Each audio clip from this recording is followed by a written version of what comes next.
YouTube right now. I hey, Amphi here. This is my first live stream. I don't really know what I'm doing, but I kind of just wanted to do a live stream that was going through writing prompts on Reddit.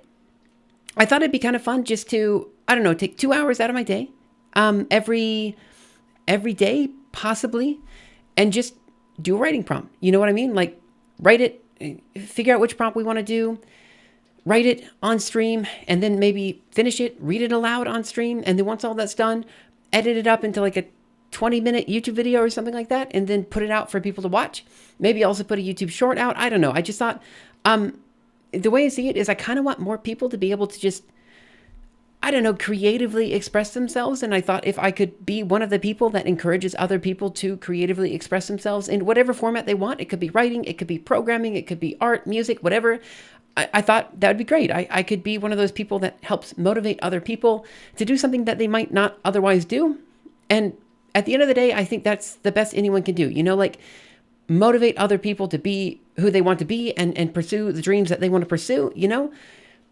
So I'm going to try it. I know today's going to be real cringy. I'm like incredibly nervous because I have actually never really streamed on as this person before. I have done live streams before, but like not as Amphi. And I'm really nervous about it, specifically because like, you know, when you start a stream for the first time, you have this long period where like nobody watches your content. And there's two reasons for it. One is that nobody knows you're live. That's one thing. But the other thing is when you start streaming for the first time, honestly, everything you put out is 100% cringe, like absolute cringe. And it takes a long time to get out of that cringe phase. And I don't know how long that cringe phase is going to be for this particular character. I'm hoping it's short because I've made content before online. I kind of know like what it looks like and what it should look like, but that doesn't mean like I know what I'm doing in any way, shape, or form. And specifically, this is new. Like this, the idea of like writing and turning this into like an edited video and all that, that's all new, right? And so there's so much here that's new. I'm not entirely sure it's going to work out, but I do want to give it at least half a foot forward. Like I want to try my best for the next week, see if I like the format, see if it works out, and see what we can do from there. I guess before we get started, I could give like a little bit of advice to people who are like starting streaming for the first time. I don't know, like the way I see it is if this channel becomes somewhat successful, like let's say 1,000 subscribers or something like that, chances are someone will go back to rewatch this video, you know? And in the case where they do go back to rewatch this video, maybe they think to themselves, oh, I'd like to do something that Amphi is doing. I don't know, right? I guess my advice would be like, well, I've got like a little bit of advice. The first is, you know, just be confident streaming to nobody. Like it's okay to stream and have nobody watch, but it's not okay to stream as if nobody is watching. You know what I mean? Like you always have to be a little bit entertaining. You always have to try your best to like engage the audience that might or might not be there, with the hope that if somebody does come by, you know, you can entertain them, you know? But I guess my second bit of advice would be to just keep your throat really well lubricated, you know, because you're going to do a lot of talking. So you got to keep your throat lubricated. The way I usually do it is I just get tea. Usually it's like Ribois tea or whatever it is. And I have it with honey and I have it right next to my desk. And whenever I'm thirsty or I feel like my throat's a little bit sore, I just go ahead and take a drink of it, you know? Anyway, I don't really have any other advice. But if you guys have any comments, questions, concerns, ideas, anything like that, feel free to let me know and I'll totally address it as soon as I see it in chat. For now, I think we go ahead and get started. I mean, I've already been rambling for like, I don't know, like 3-4 minutes. So if you guys have anything you want to talk about, feel free to let me know. I don't have like Twitch notifications on or anything like that. Like sometimes I do on my other streams, sometimes I don't. I thought because this stream is supposed to be more or less like a, how do I put it? Like it's meant to go onto YouTube at the end of the day. I didn't know if like having the like random notifications and all that kind of stuff was actually worthwhile or not. I don't know. Let's just go ahead and get started, see where we go from there. What's going to happen is I'm going to go through a writing prompt, a list of different writing prompts, and we're going to pick whichever one we think is the most interesting. After we pick the one that we find it to be the most interesting, we're just going to write. You know, it's take an hour and a half of just writing, trying to piece together a story, getting that writing prompt into something that sounds good. You know what I mean? And then once that's done, I'm going to read it aloud, and hopefully we're going to enjoy just being together and writing. You know what I mean? So, Usually when I do writing prompts, I actually have a somewhat larger following on my other account. Like I know I keep making these allusions, these mentions of this other account that I'm never going to actually like bring out or like talk about here to any great extent. But the point is I kind of know what I'm doing. And when it comes to getting a following on like really any Reddit or like writing prompts or something like this, really what you got to do is just go to new. Don't go to hot. Go to new. The reason you go to new is for two reasons. One, the writing prompts on new are new, and they're less likely to become popular, right? So you're gambling a bit because it means that potentially less people will see what you're writing. But on the other hand, because it's new, there's two options, right? One is the post that you're responding to, the prompt that you're responding to is perpetually unpopular. Well, in that case, you're probably going to be the only one to respond to it, and probably at least the person who posted the writing prompt is going to read it, and they'll usually comment, because they're happy that somebody posted on the writing prompt to begin with. On the other hand, if the prompt does become popular, then you, being one of the first people to respond, are more likely to be read from other people, and it's basically if you post on something that's already hot and already rising or something like this, it's very unlikely that people are going to read what you're writing. But if you post on new, again, rising is sometimes okay. If you post on one of these, it's more likely that someone's going to read it and they're going to respond. And that's exactly what you want from a writing prompt, right? It's not supposed to be like, oh, this is the best writing I'm ever putting out. It's supposed to be a simple writing exercise that allows you to present yourself and present a decent form of writing that other people can read. And if other people aren't reading it, I mean, what's the point of doing it to begin with? You know what I mean? Okay, I'm like super nervous. Let me get some tea. Give me a second.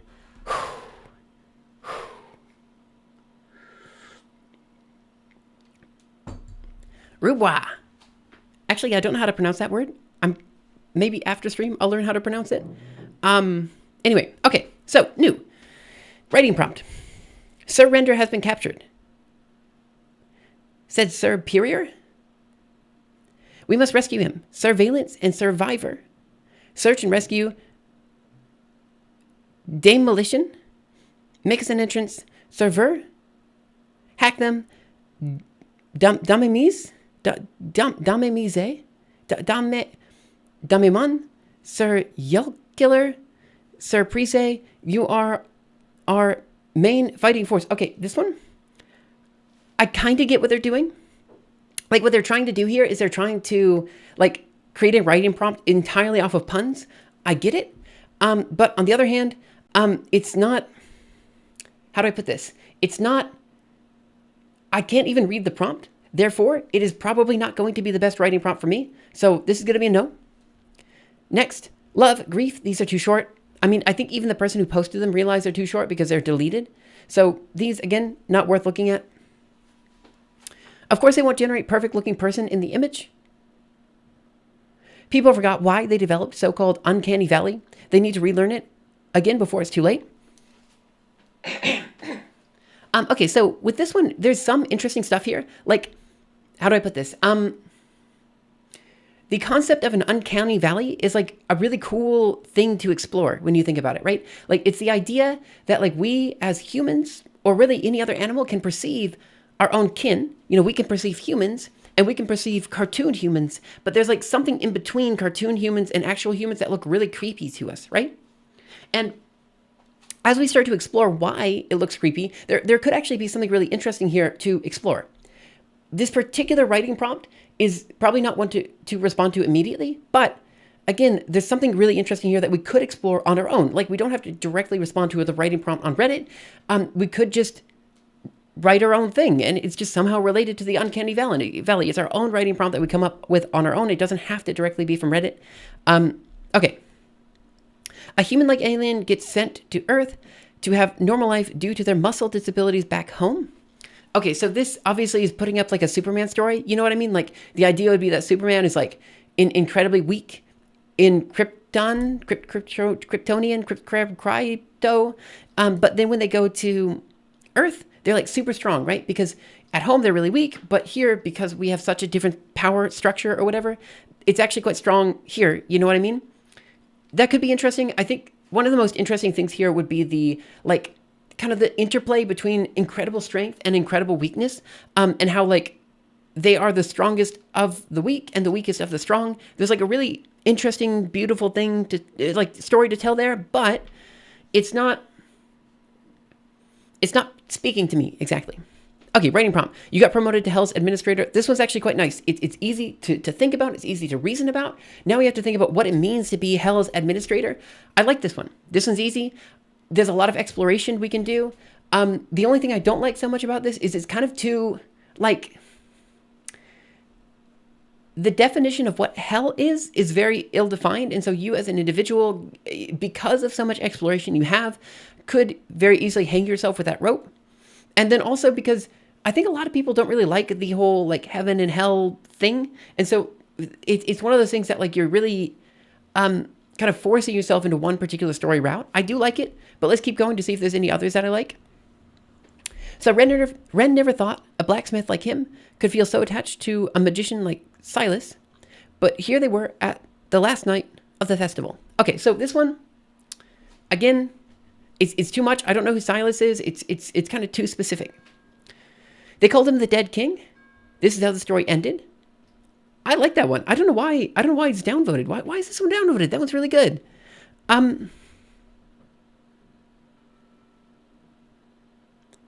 What? I actually like that one. Okay. For years, you've been mocked and laughed at by your colleagues, friends, and family for your useless major, but now the government seeks you out to do a job that everybody else fails to finish. You're the world's only underwater basket weaver. Okay, so this one, I kind of knew it was going for underwater basket weaving, like well before it said underwater basket weaving. I knew that. There was no question. I knew it was going for underwater basket weaving because that's like one of those jokes that my dad used to always tell, you know, like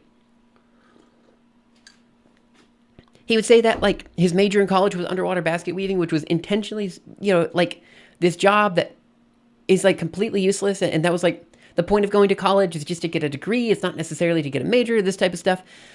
I am not entirely sure whether it's easy to respond to this prompt either. And I gotta be honest, guys, these prompts they're okay, but none of them are really speaking to me. So I'm gonna move on to another tab and see if there's anything there that I find interesting. Wait, let me read this one first. At first, you were desperately trying to set the timeline right. After many failed attempts, you gave up on that and are now trying to just min-max the craziest possible timeline. Again, could be really interesting. I'm not very good with the whole like min-max analogy here, so that's not going to be good either.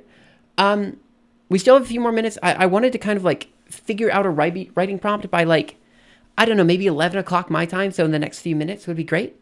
In fact, I think it's already, what time is it? Why is my clock wrong? It's already 11 o'clock. So let's go ahead and look at some other stuff here. Rising and hot, see what we have there. It's not, again, I like to do new, like I said earlier, because when you do new, it's more likely that people actually read what you're writing. But rising is still sometimes good. Hot is still sometimes good. It just whatever speaks to you is the most important. It's just if you do happen to see something new, it's worth, you know, shooting for that one. Okay, so you awake from the false reality you were placed in as a baby and discover that your entire life so far wasn't real. After congratulating you on your recent death, the overseers ask you which of your actions you regret most from your practice life. They were never prepared for your answer. There's something here. You know, there's definitely something here. I just don't know. It's not there yet. It's not speaking to me, you know? The proclamation was flawed. It invited everyone able-bodied within our borders to join the army. You reread the text multiple times, but nowhere does it state citizenship as a requirement. The thing standing in front of you is patiently waiting for your response. Okay, this one could be quite interesting if, and only if, the person who is, like, how do I put this? If and only if the person who is, like, responding and, like, trying to, like, the prompt is clearly trying to push you down in, like, an alien route or something like that, or a monster route, or a ghost route, or something like this. You know what I mean? But there's actually two different routes that this could go that would be very interesting. One is if the main character, you, are just incredibly racist. Like, that could be actually kind of an interesting way to go. Like, you know, you're saying that thing, but that thing is just another human. Like, you are just incredibly racist, and you're writing from the perspective of someone who is actually, like, incredibly racist. You know what I mean? Or it could be that the person has, like, special vision. You know what I mean? And they're able to see something that other people can't. So for everyone else, this person that's like looking in front of them looks like a normal human, but they can see something different. They can see something deep within that no one else could see. That could be interesting. I think that's cool. I'll give that one an upvote. Prisons designed to hold magic users force inmates to wear muzzles so that they cannot cast spells. Mealtimes being heavily monitored. You have just been arrested and are sentenced to one such prison.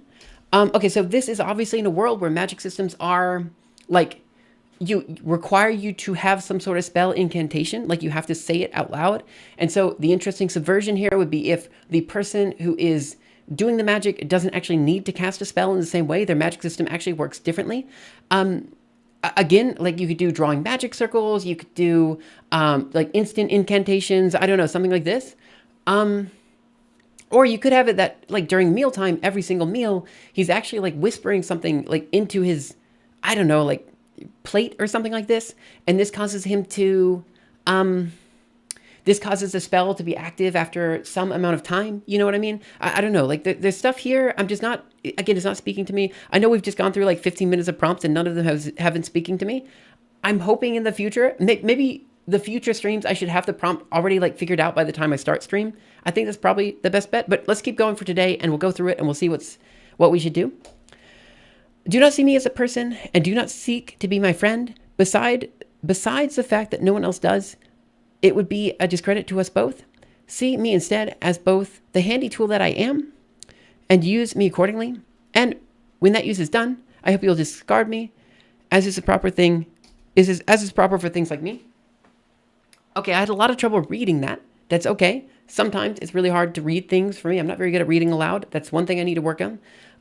But yeah, I don't know. This one's, it's not speaking to me yet. I think maybe because I'm live on stream and like I haven't done this before, like, and I'm quite nervous. Like it's hard for me to come up with these like creative ideas that I usually like, but that's okay.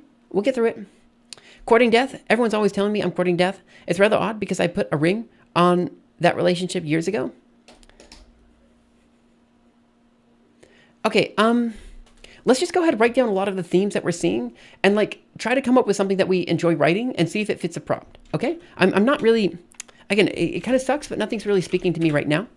Let me go ahead. Journal, paper background, plain, journal, paper color, black. Okay, and now we're going to do blue, I guess. And okay, so let's write down some themes. Okay.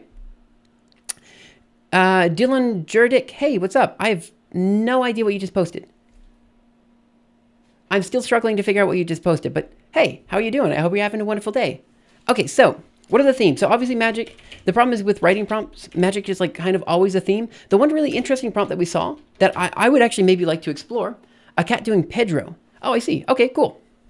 Yeah, I think it's just, my monitor is like really small. I don't know why, but I have like instead of getting like a real monitor, I felt like a real monitor on the side, which is used for like my V2 model and all that kind of stuff. But like my screen itself is like, it's like one of those like 15-inch laptop screens. You know what I mean? Like one of those like portable monitors. I don't know why that's what I'm using for the main screen. In my mind, I had like thought to myself that that's okay because the smaller the screen is, the more likely I can use the screen real estate in such a way that like you guys can read what I'm writing better, you know, because I have to make the font bigger and all that. Now I think maybe I'm just an idiot. That's okay. Sometimes you're just an idiot. By the way, thank you so much for the follow. I really appreciate that. I don't have Twitch notifications on, but I really appreciate it. Thank you. Okay, so magic. I think the one really interesting thing about magic that came up in the discussion we just had was related to a magic user being trapped in a magic system that doesn't work for them. I think that was really interesting. I also want to go back and look at the rising ones and see if there was anyone or the new ones over here. Let's see. So again, I think the other one that was really interesting was this right here about the development of the uncanny valley. I think that one was really cool because we can start thinking about like, you know, what the uncanny valley is and why it connects these two different people and different, like why it connects, like, again, the uncanny valley is like, you know, we understand humans, we understand like cartoons of humans, but that connection between cartoons and reality is sometimes a little bit weird, and we call that the uncanny valley. And so if we have this like if the uncanny valley exists, then why does it exist? And for what reason are we so afraid of these things that are like kind of half real and half not? Okay, that's also interesting. What else was there? I really like the Hell's Administrator. In fact, maybe that's the one that we do. Because this gives us some, let's start exploring Hell's Administrator. I kind of like that idea. We need to think about what it means to be an administrator of hell. And like, there are like 7 levels of hell. Like we can make this work. I think there's something really interesting about this.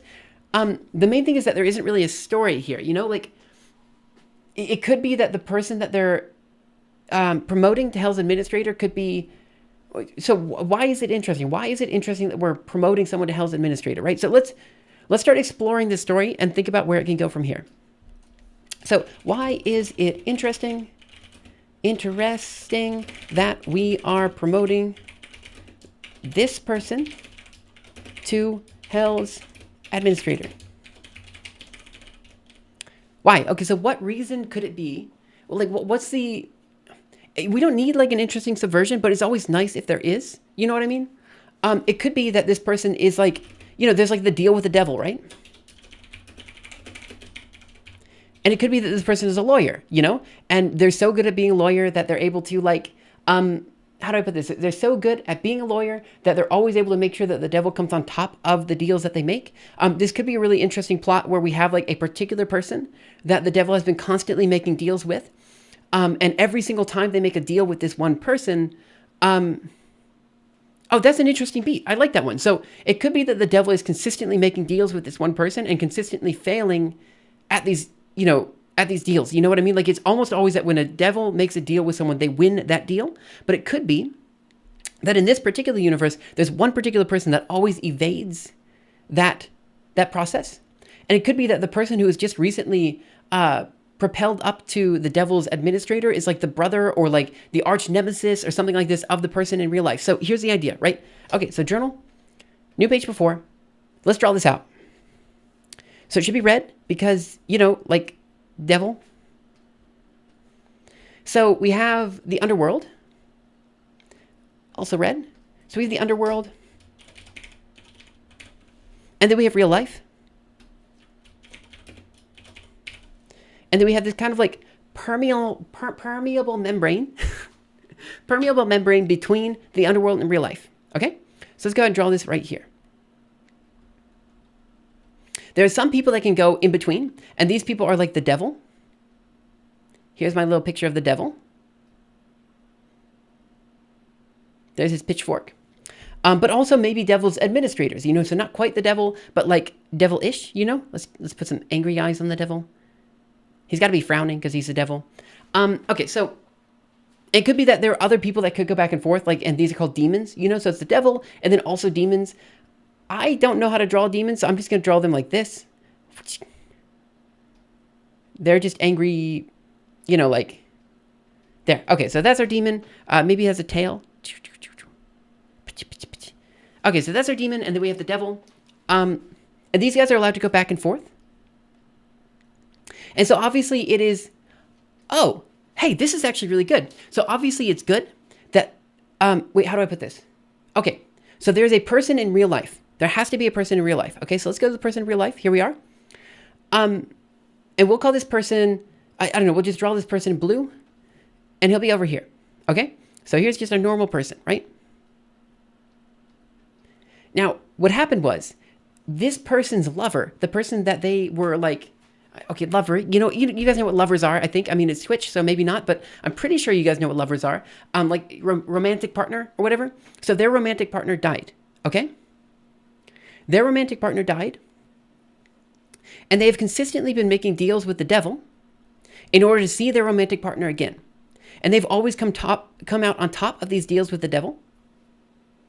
And then what happened was, because they've consistently gone on top with the deals with the devil over and over and over again, and this person over here was a lawyer or like someone who was able to figure out the rules and understood this person really well, the devil has promoted this person up to administrator, right? However, because they've been promoted up to administrator, right, they are now allowed to move back and forth between this permeable membrane between the underworld and real life, which means that these two people can now see each other again. So there's something here. I haven't quite told the story correctly, but there's something about how the devil's administrators, demons, can go back and forth between the underworld and real life. The devil can go back and forth between the real world and the real world. Give me a second. I need some tea.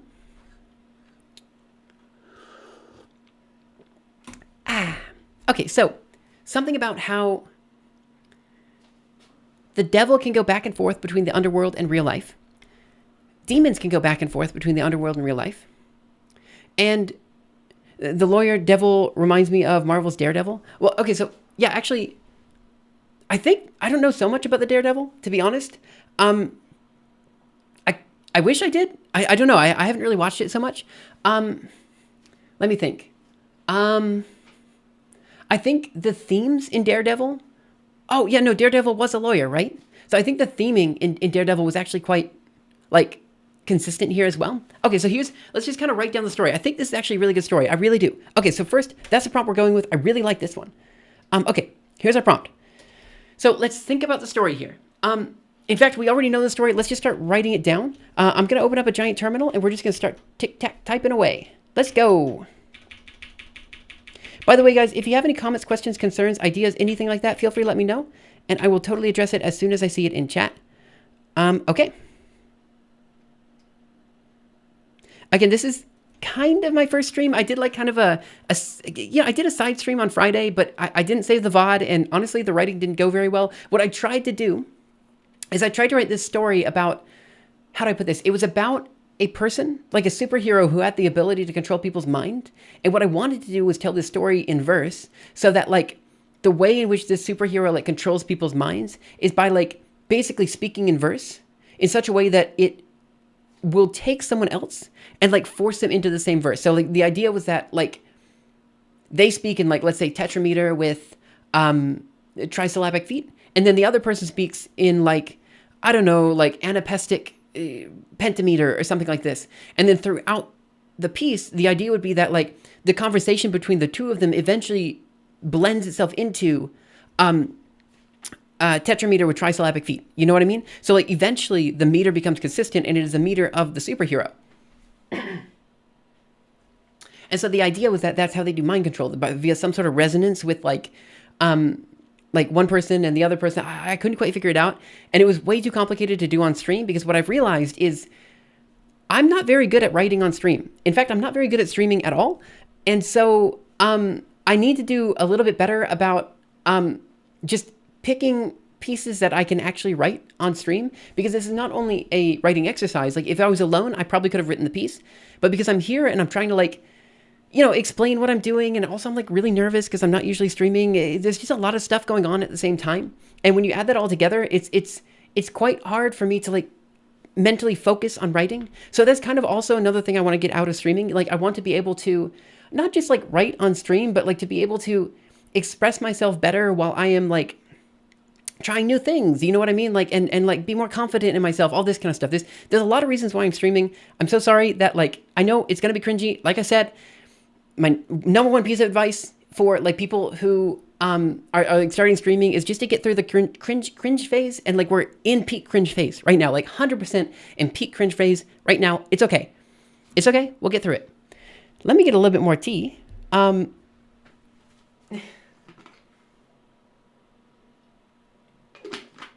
Okay, and now let's go ahead and get through it. Okay, so we're gonna CD into projects, scribbles, and then we're gonna go into, what am I doing? CD source,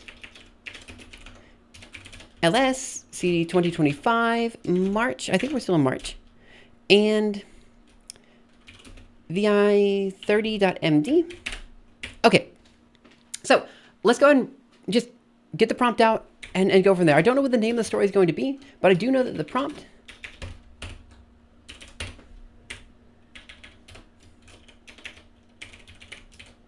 is the following. Okay, I'm going to go ahead and grab this guy, paste it over here.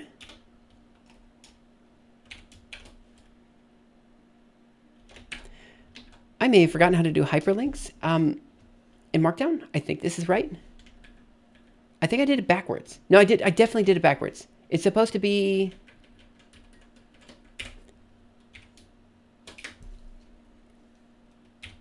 this and then the parentheses there. Okay, that should be right. Okay. So let's go ahead and write down the stuff, like write down the story thread, like the thing that we're trying to do, and then we'll kind of work from there. So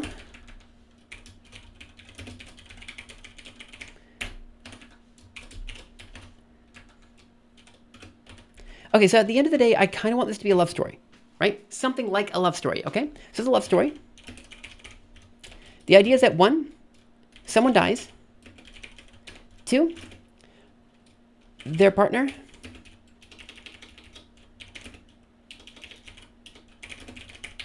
is in real life and making deals with the devil.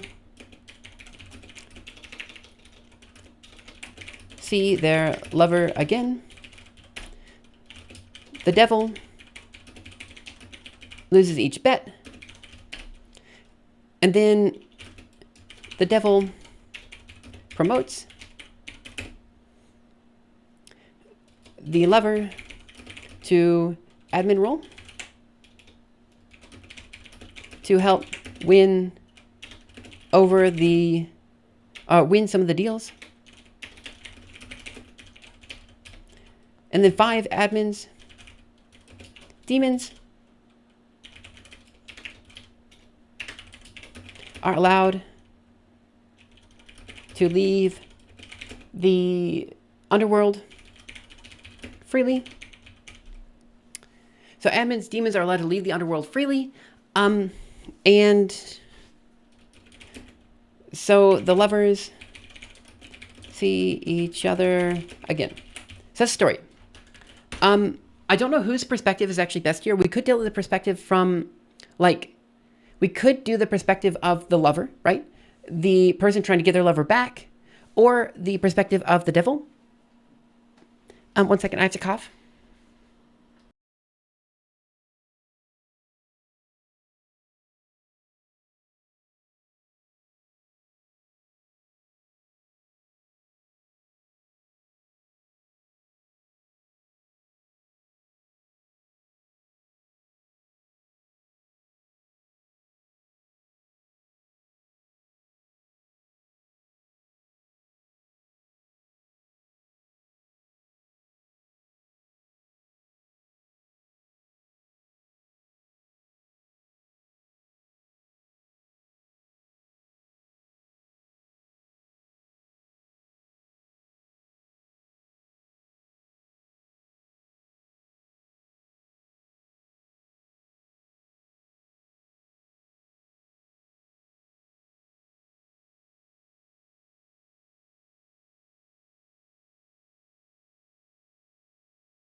That was very embarrassing. Thank you so much for letting me know that. I'm so sorry. So I just spoke for a while there, and my mic was on mute the entire time. I think that was like 5 minutes of me speaking, and like no one heard anything. That's okay. That's okay. Let me just reintroduce the topics that I was talking about. So I don't know where I left off, but I think I was talking about from the perspective, like basically whose perspective should we be speaking from, right? That was a question. So whose perspective, right? Okay, so whose perspective should we be speaking from? And the answer is there's 3 different perspectives, right? We have the perspective of the devil, we have the perspective of the lover, and then we have the perspective of the deal maker. And what I ultimately decided after like talking to myself on mute for the past few minutes is that it's probably best to do number 3. And the reason it's best to do number 3 is that the deal maker starts from a position of, starts from where the readers can understand. You know what I mean? Like the underworld is not something that readers understand because they are not in the underworld. They're in like our everyday life. You know what I mean? And because they're from our everyday life, it means that what we have to do is we have to kind of bridge that gap between the weird magic realm that, the devil and the lover exist in and the real world where we are. And it's okay for some stories to start in like this bizarro world that is the underworld. But I think because this particular prompt is very unstructured as to what the underworld looks like, and it doesn't really give you an idea of like what exactly, is it like the 7 rings of hell? Is it like this heaven hell concept? I don't really know. There's a lot of things here where like it's not very clear. I think it's best to start in the real world where it's very grounded and where we do understand where we're coming from. And then if we start in the real world, we can then kind of start talking about this boundary between hell and earth, and we can start talking about it in this way where like the deal maker, like the deal maker will like basically have like weird occurrences happen throughout their life, like their shadow flickers in a weird way, or maybe like their cabinet door opens and closes, and he personally thinks that this is his lover trying to talk to him. And then after some time, he's able to talk to the devil, and he's able to start making deals with the devil. And every single deal is something that he knows he can win in such a way that he can like get more information about what happened to his lover, right? That's it. He's just looking for information to start. And then slowly but surely, he tries to figure out a way to get his lover out of jail, out of the underworld. And they come up with this overall scheme where the devil will promote the lover to administrator so that she can leave hell. So that's kind of what I'm thinking here. Again, we want to be as like open-ended as possible as to what hell means in this concept. Like, I would probably say that hell in this universe does not have, like, there's no heaven in this universe. It's just hell. And the reason it has to be just hell is because otherwise we're insinuating that the lover is somehow like a negative person, like they've done something wrong. And I don't want to have that insinuation. I don't want readers to think that, so I think what we want to do is we want to focus on just that boundary between the underworld and the real world, and how the deal maker is constantly like poking at that boundary. I think it's okay to be first person perspective. And I think it's also okay to have a couple like, okay, let me just write down what I'm thinking. Okay, so we want from the deal maker's perspective, we want to have a couple notes. So one, we want the devil to say something like, I promoted her to administrator.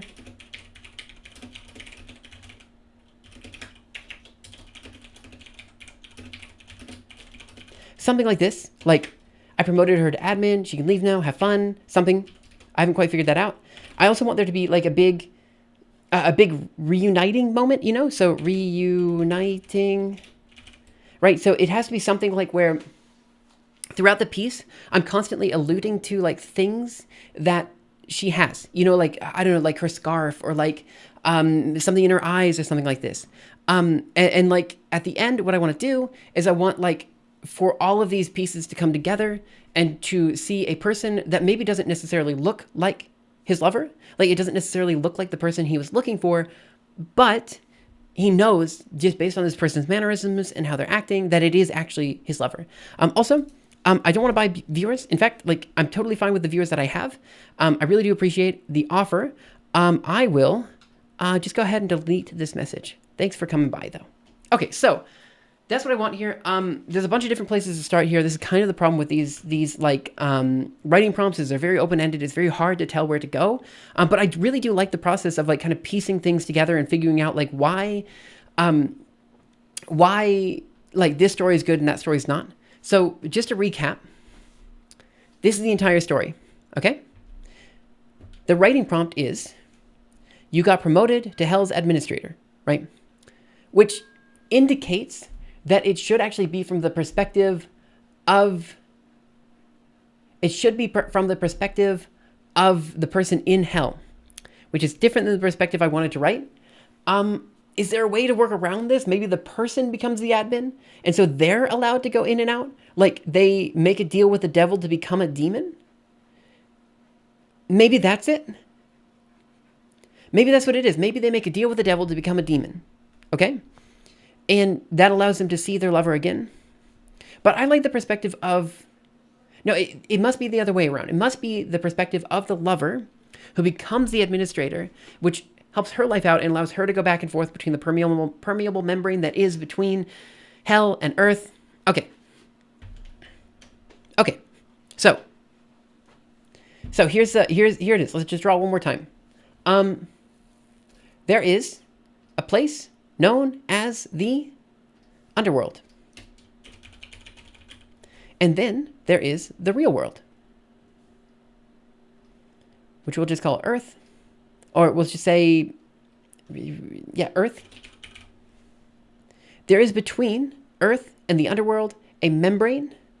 I've been calling it a permeable membrane, something that some people can go past, right? So we'll draw this right here. Now, the only people that are allowed to go back and forth between this membrane are people like the devil, for example, and admins, right? And admins are demons. And these people are allowed to go back and forth between the membrane, heaven and hell. These are the only people that are allowed to go back and forth. Okay? And I'm just going to draw like a little dude over here just to keep the imagery. There we go. There we go. Okay, so devils and admins are allowed to go back and forth, but normal, everyday, like, underworld citizens are not allowed to. So they cannot go back and forth. So just normal people over here, they're sad. They can't go back and forth. People on Earth, probably not sad, but they also can't go back and forth. So these guys, I mean, probably not sad, but, you know, they're unable to go back and forth between the Underworld and Earth. So in this universe, there's a guy who really, really wants to connect with his long-lost lover in Hell, right? And so he keeps making deals with the devil, and the devil keeps losing these deals, consistently keeps losing these deals. And because the devil is so angry that he keeps losing these deals, he eventually promotes the lover to admin so that the lover can go back and forth between Earth and the Underworld. They can see each other again. And the devil no longer has to make deals with this person that he consistently loses to. Okay? I think that's a pretty good story. I think that makes sense. I'm a big fan of that. So let's go ahead and start writing. The only problem I have with this prompt is that the better story is from the perspective of the deal maker, not the perspective of the person in the underworld. Unfortunately, the prompt says that we should start from the perspective of the person in the underworld. So I think we need to have some sort of concept for what the underworld feels like. And I think I don't want to like go into like this whole like, I don't know, like burning. I don't know. I don't want to talk about that. I don't want to talk about like these dark and gruesome things. I'd rather talk about like how like it's more like an eternal sleep type of thing. I think that's kinder in a way. And so what we could do is we could talk about like her death and how she ended up, you know, like one moment she was up and one moment and then she was just sleeping. And then it was this dream with like these terrors and throughout this dreaming cycle, she kept remembering her lover and that the lover kept like trying to find her. And in each one of these dreams, like the lover came back and then eventually she just gets a note from the devil and the devil says, hey, I promoted you from administrator. You can go back to real life. And if you go back to real life, you can see your fiance or something like that again. Hey, what's up? How you doing? Okay, so I think that's where we got to go. This is going to be a little bit difficult to write. I've already been rambling for like 45 minutes and I don't really know. I really don't even know where to start, but that's okay. Sometimes that happens with this type of stuff. We're just starting. So the plan is just to kind of go through a writing prompt on Reddit to piece together a story that we think is interesting and then to start writing that story. You did just miss it. I did just talk about what the story was. And it's basically about the story of some person that's in hell and they're being promoted to administrator so they can go back and forth and see their lover on Earth. That's the story. And we're going to try to figure this out, okay? So now, because we have to start from the perspective of the person in hell, we do have to start thinking about what... We don't have to follow the prompt exactly, right? I mean, we could do our own take on it. It doesn't have to be exactly what the prompt says, right? But, okay, I mean, the exercise is to follow the prompt. I mean, that's why I'm here. So let's follow the prompt as best as we can. This means we do have to start talking about, we need to start talking about like what hell is. And so let's talk about that. So what is hell? Okay, so obviously there are perspectives of hell that we could go from. There's like lake of fire. There is like, let's see, lake of fire, eternal slumber. Then there's like the Greek form of hell where like it's just listless beings walking throughout Earth. Are we using the biblical sense, like how there are 9 layers? Yeah, that's the other thing. I thought there were 7 layers. There's 9 layers? Oh my goodness. 9 layers of hell? I think, I don't really want to go like so deep into what hell is. You know what I mean? I'd rather like, how do I put this? What I want to do is I want the concept of hell to still be very vague and like ambiguous as to what it means. And so I think this is what I want. I think I want number 3. And I want for this person to be unconsciously walking through like the life that they used to live and not realizing that they were in hell to begin with, right? I think that's what I want. So I want them to be like basically visiting points of their life, right? And for them to kind of see their lover through like, so they don't know that they're dead. Like they're just walking around. They're existing in the underworld. And the underworld is like an exact replica of Earth. So they're just walking around from point to point, you know, trying to interact with their lover who's no longer there and not really understanding what they're missing, you know? Like there's something here. I can't quite figure it out, but there's something here that's really good. So this is quite nice, actually, because what I wanted to do was tell the story from the perspective of the deal maker, because the deal maker is in the real world, but this allows us to like... It allows us to still ground it to something that the reader understands without going to the bizarro world, underworld shenanigans, while also allowing us to, like, kind of play a bit, you know? Because it kind of reminds me of the Dante trilogy stories. Oh, actually, I have not read Dante's Inferno. I've kind of wanted to, but I haven't. It's been on my list. I know this is really embarrassing, but I haven't had as much time to read as I wish I did. I'll read a couple books a year, but I spend most of my time writing nowadays. I just wish I had more time to read. In particular, I really want to do more like narrative poetry. I'm a big fan of narrative poetry. I think Dante's Inferno is narrative poetry, isn't it? Like it's old school, right? Anyway, okay, let's keep going. So we have to start somewhere. So I'm just going to write a sentence. I always say this. I don't know if anybody has... So I always say this. When you start a story, your first sentence is always the worst, right? And it's always true. Your first step is always the hardest step. It's always going to be the first time you try something, it's always going to be the worst. And then you iterate from there. So don't worry about this first sentence being crap. It's going to be crap. I'm acknowledging that it's going to be crap. And then I'm going to iterate on it from there. Okay? Capiche? Everyone understand? Okay, so there are a couple things that we have to talk about. First draft. It's not only the first draft, I'm just making stuff up as we go along. That's it. The first draft, I'm going. And I hope you guys are okay with that. I'm going to get a little tea. My throat's a little sore.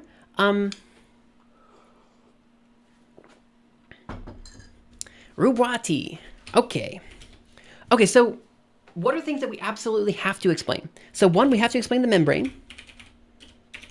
2, we have to explain listless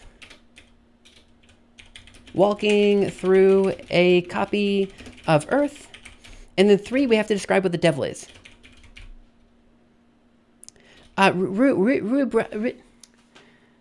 It's my favorite type of tea. I don't know how to pronounce it. 1 second.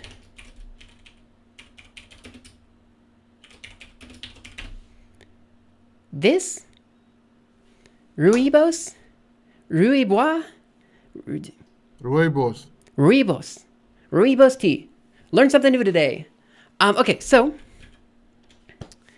the 3 things we have to describe. 1, the listless walking through a copy of Earth. 2, the membrane. And 3, the devil. So I think the easiest way to describe the membrane is to,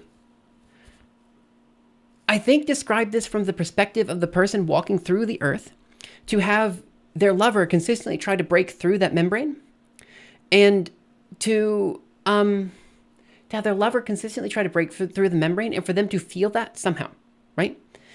And then to have a person consistently appear again and again as the devil, and to have that person, how do I put this? And to have that person like somehow feel like they have control over the space, you know?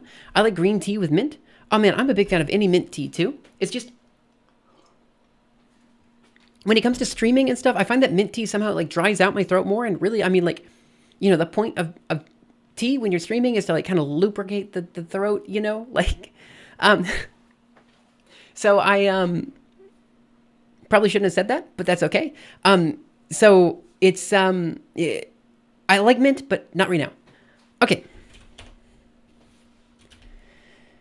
So let's go ahead and get started writing. I'm going to go ahead and create a couple extra lines here. And we're going to start right here. Okay, so what is the best place to start?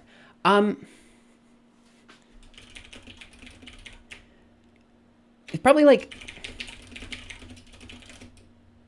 there was a time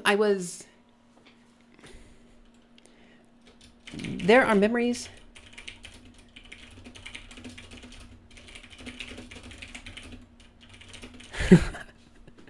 Okay, this is gonna work. Give me a second. I'm trying to get this idea, like the person who is the narrator here is trying to remember thoughts that they don't have. Like that's what I'm trying to get. That's the thing I'm trying to present here, right? So, oops.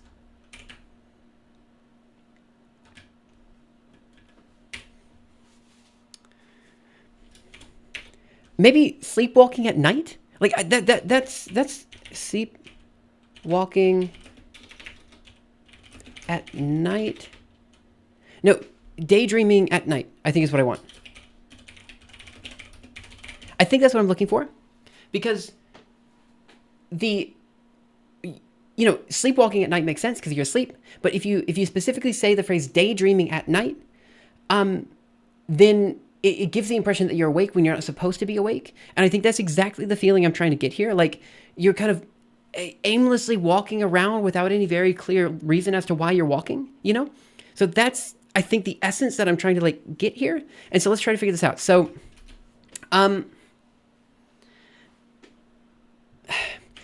there are times when time,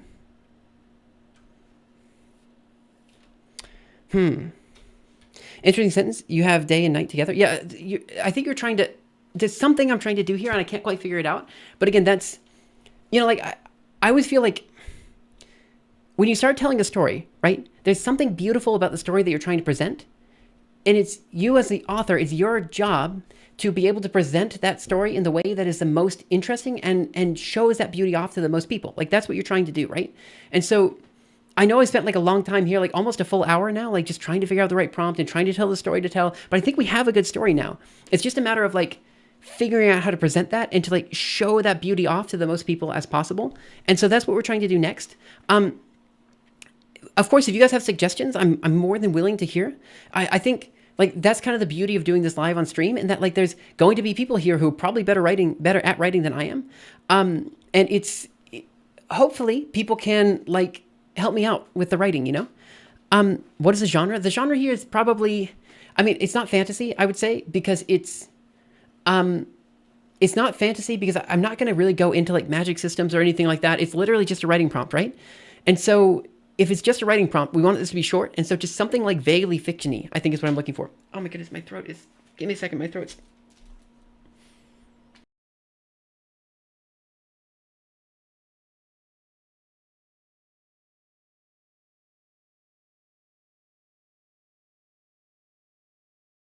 I am really, really, really, really not used to speaking this long. So like, forgive me if like my throat's like quite sore and like weird. Sorry about that. Maybe describe what they're daydreaming. Yes, that's what I'm looking for. So I think what I want to start with is like this feeling of time, like not being linear. You know what I mean? Like how, okay, let me just try.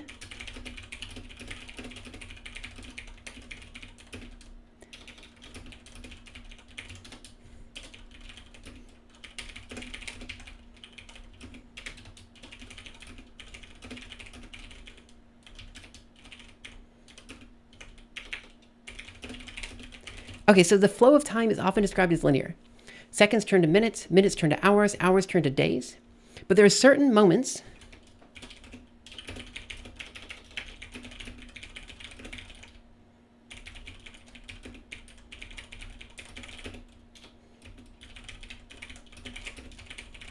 Okay, but there's certain moments, certain near universal experiences that contradict this motion. So the idea that I'm trying to play with here is that like there's something off about this person's perspective, but she can't quite figure out or piece together what that is. You know what I mean? And what I want to say is like this is one of those nights where she's like looking out into the pier, watching the ocean, feeling like she knows, like she's been here before, but she can't quite piece together why or how. And then she just kind of walks through like every step. I want it to be like she blinks, and then there's another place that she's at. She blinks is another place. She blinks is another place, and it's this very dreamlike thing where she's like kind of blinking through her life, and she doesn't quite understand why every scene matters. But every single time, the first time it's like she's at a pier, but the next time, the next scene she's at, she's also feels like there's someone there, someone missing, and then eventually she starts to piece together that she is actually missing somebody, and that this person is missing her too, and that they're trying to find each other together. I think there's something here. I just have to kind of like, I gotta focus on it. I gotta like get it out there, you know?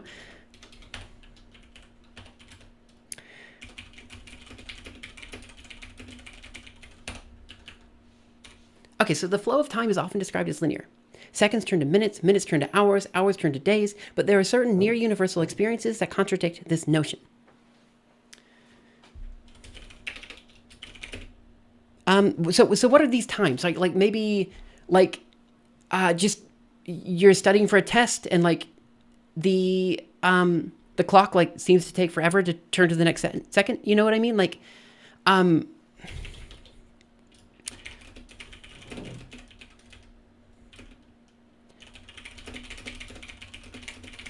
that's one of those things. Like I'm trying to think. I think everybody knows what I'm talking about, right? Like you wake up in the morning, and it says you have 5 minutes until your alarm goes off. So you go back to sleep, and you wake up thinking it's been like 2 hours, but actually it's only been 1 minute. You know what I mean? Like, you know what I'm talking about, right? Like there are these times in life where you don't. It just feels like time isn't moving as it's supposed to move. You know, that's what I'm trying to describe here. So what are some of these experiences? You know.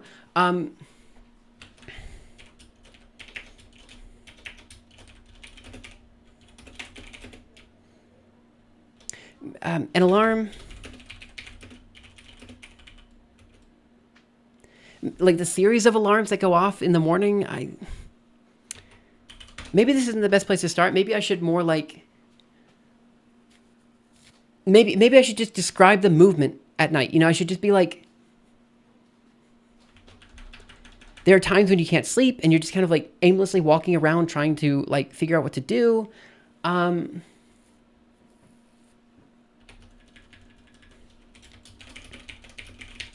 So at these times, let's see, like at these times,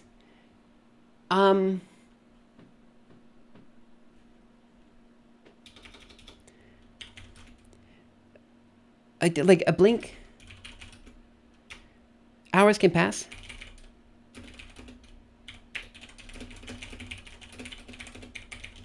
Okay, so I want that to end it. So at these times,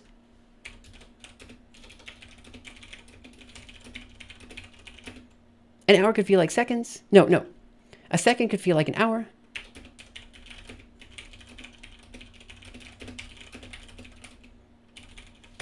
and hours could pass in the blink of an eye. Okay? I think it's fine to leave that here. I think it's fine. I think that's okay. For a first sentence, that's okay. Because again, what I'm trying to show is like, I'm trying to explain and introduce the world. And the world here is that this person is kind of aimlessly walking through life, not entirely understanding why. And every time they blink, all of a sudden there's a new scene in front of them, right? So that's the gimmick here. Like that's the thing that we're trying to say. So the flow of time is often described as linear. Seconds turn to minutes, minutes turn to hours, hours turn to days. But there are certain near universal experiences that contradict this notion. At these times, a second could feel like an hour, and hours could pass in the blink of an eye. At these times, sure, that's okay. I found myself at a pier. One I felt I knew, but had never been to. The waves, the salt water,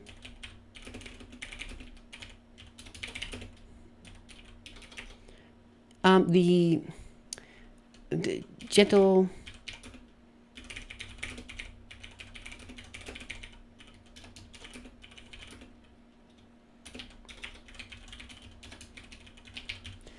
I found myself at a pier. One I felt I knew, but I'd never been to before. The waves, the salt in the air, the gentle current beneath my feet, it felt calming, normal.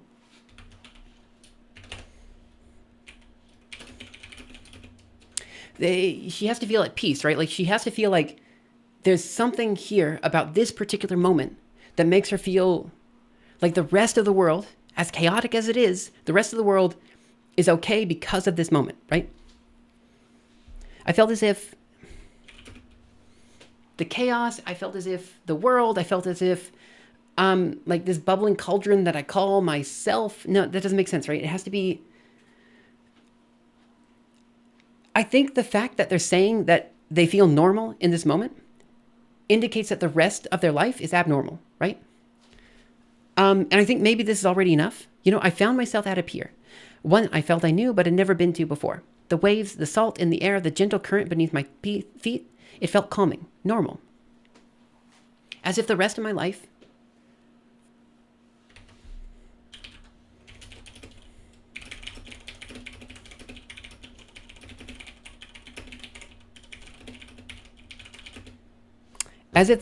was a chaotic cauldron of bubbling something. You know, like, okay, this isn't great. I found myself at a pier, one I felt I knew, but never been to before.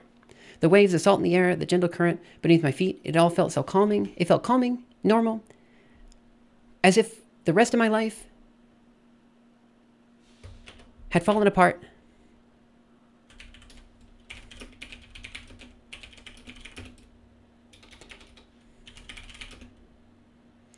As if the rest of my life had fallen apart without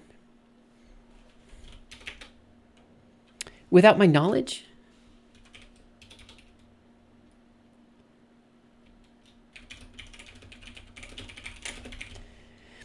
I found myself at a pier. One I felt I knew, but I'd never been to before. The waves, the salt in the air, the gentle current beneath my feet, it felt calming, normal, as if the rest of my life had run away without me. That's okay. I think that's fine.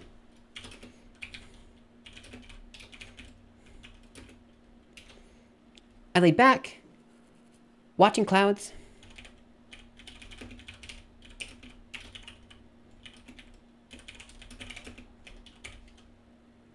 I lay back, watching clouds drift across the sky, and I blinked.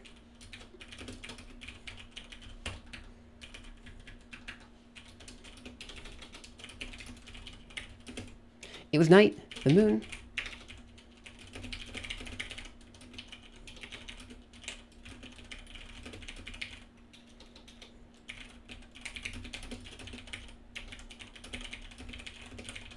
Something like this, maybe? Okay, I found myself at a pier. Let's just read through the whole thing. So the flow of time is often described as linear. Seconds turn to minutes, minutes turn to hours, hours turn to days, but there are certain near universal experiences that contradict this notion. At these times, a second could feel like an hour, and hours can pass in the blink of an eye. I found myself at a pier, one I felt I knew but had never been to before. The waves, the salt in the air, the gentle current beneath my feet, it felt calming, normal, as if the rest of my life had run away without me. I laid back, watching the clouds drift across the sky, and I blinked.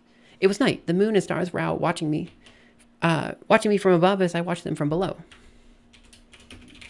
I could vaguely piece together. Like, I could vaguely piece together constellations, but couldn't remember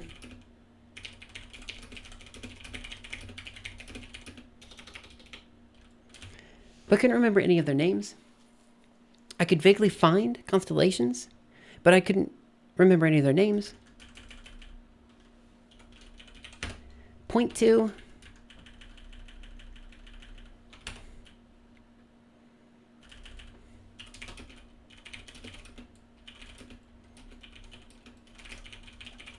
I tried to find a few constellations, but I couldn't remember any of their names. I found myself looking to my side.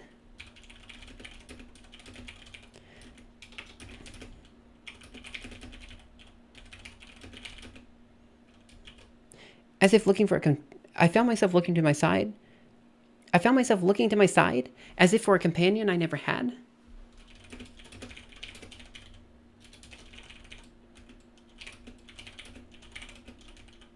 Someone to chat with until end of time and space. Okay, this isn't quite working out, but let me read the sentence and let's figure it out. So it was night. The moon and stars were out, watching me from above as I watched them from below. I tried to find a few constellations, but couldn't remember any of their names. I found myself looking to my side, as if for a companion I never had. Someone to chat with until the end of time and space. Or at least until...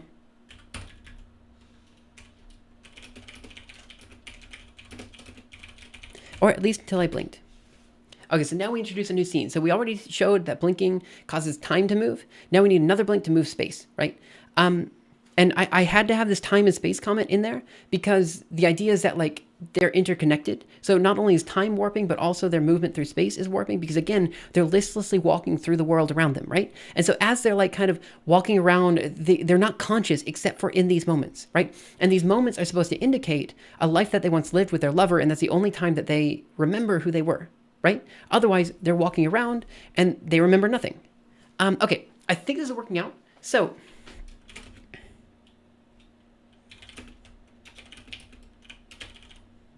I was at a diner. I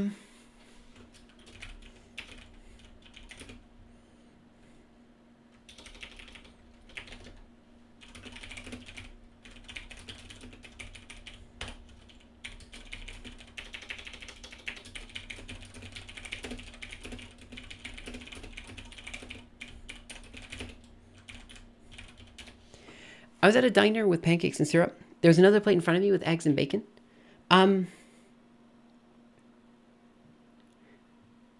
I guess.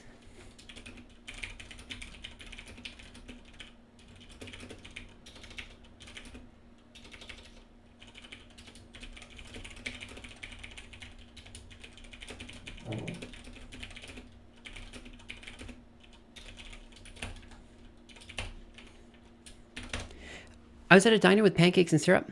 There was another plate in front of me with eggs and bacon. I guess whoever was eating it left. Maybe to the bathroom. Maybe we were on a date that went sour. I need to describe their emotional state without saying I was sad. You know what I mean? So, like, there's a sense of loneliness that I'd never felt before.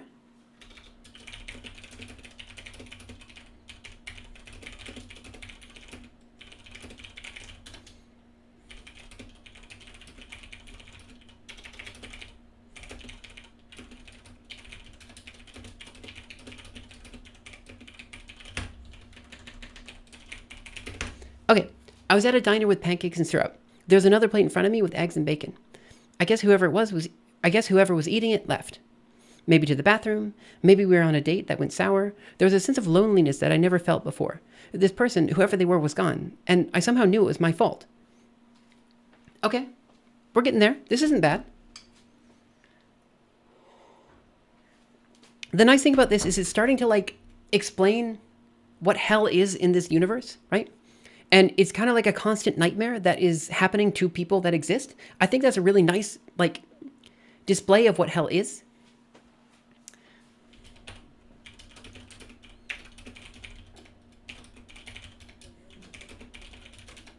I was at home. I blinked. I blinked. I was at home. A home, my home.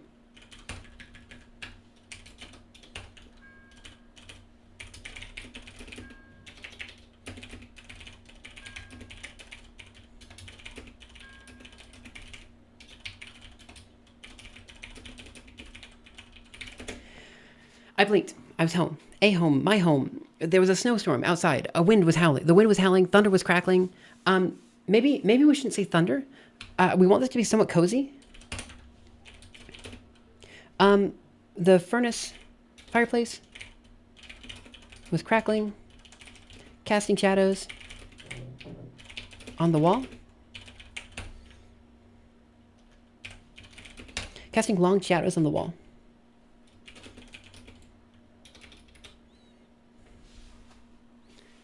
Okay, I blinked. I was home. I blinked. I was at home. A home, my home. There was a snowstorm outside. The wind was howling. The fireplace was crackling, casting long shadows onto the wall that flickered. Casting long shadows onto the wall. I saw my couch. I saw my lamp. I saw two figures sitting on the couch. I saw the lamp casting long shadows of everything onto the wall. So the idea is that, like, I want to display that there's a second shadow on the wall, like a second person in the room, but not there physically with her, right? So the idea is constantly that as she's going through this world, she blinks and she sees something new, right? Something like she sees her lover again in this place that she's randomly wandered to, you know?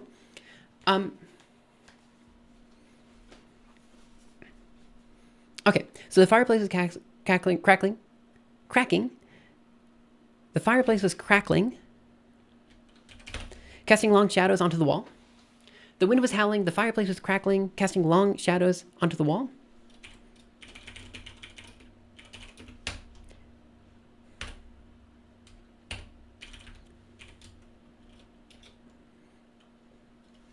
It's something like the wall is a canvas holding the entire room. It was in that I noticed something odd.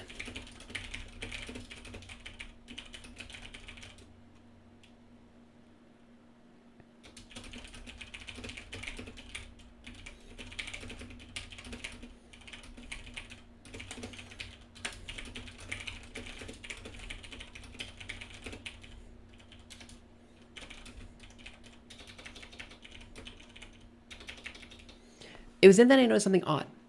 There were two shadows on the wall. Two shadows of people cast onto the walls. Myself and some other person who I didn't know. I blinked. I was at home. A home, my home. There was a snowstorm outside. The wind was howling. The fireplace was crackling, casting long shadows onto the wall. I was alone on the couch with a cup of hot cocoa in hand. It was then that I noticed something odd. The wall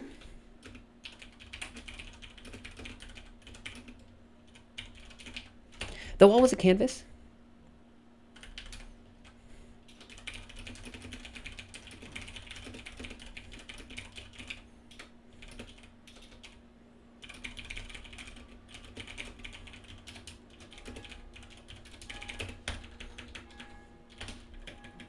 So my lamp, what else would there be in a room? So my lamp, the chair.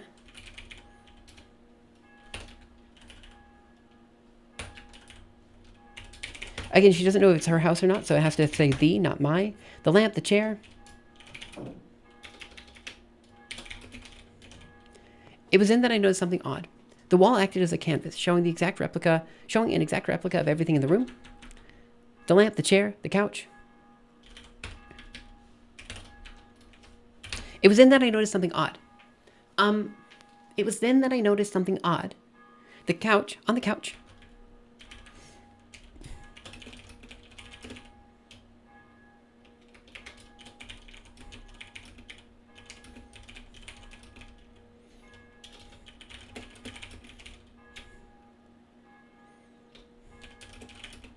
There's not one shadow,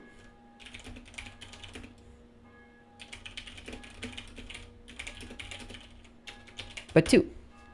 Okay, I was alone on the couch with a cup of hot cocoa in hand. The wall acted as a canvas, showing an exact replica of everything in the room. The lamp, the chair, the couch. There's not one shadow. It was then It was then that I noticed something odd. There was not one shadow sitting on the couch, but two.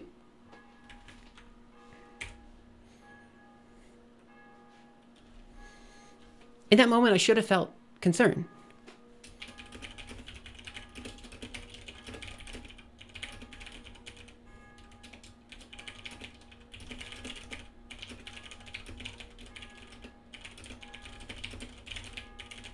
After all, that's a normal response to seeing the supernatural.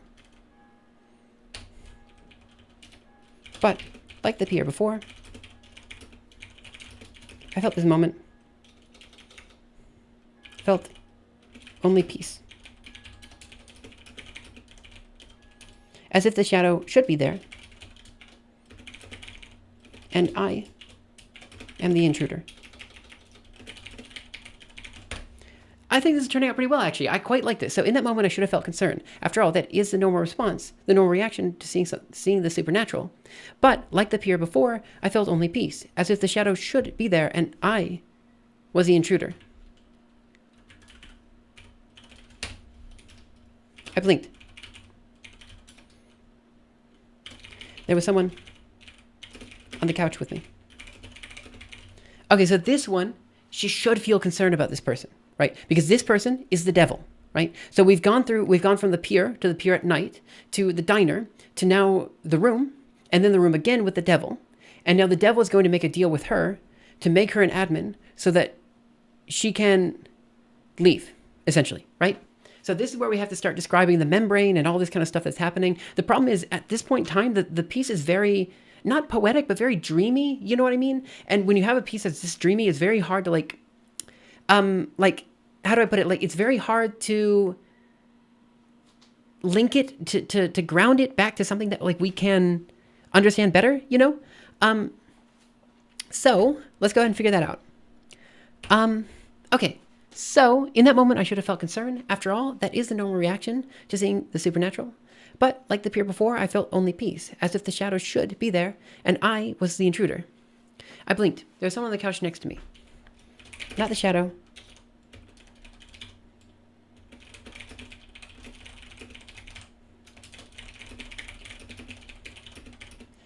With no shadow at all. I blinked. There was someone on the couch. There was someone on the couch with me. Not the shadow on the wall, someone else. Someone without a shadow. Someone with no shadow at all. Someone with no shadow at all.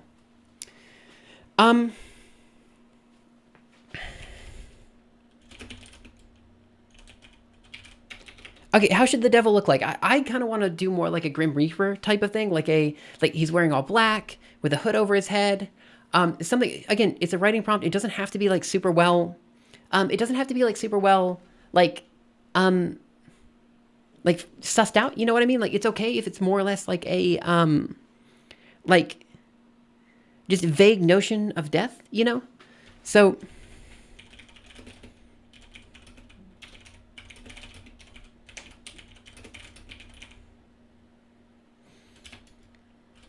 He's wearing a dark robe that obscured his face, but I could tell he was staring directly at me.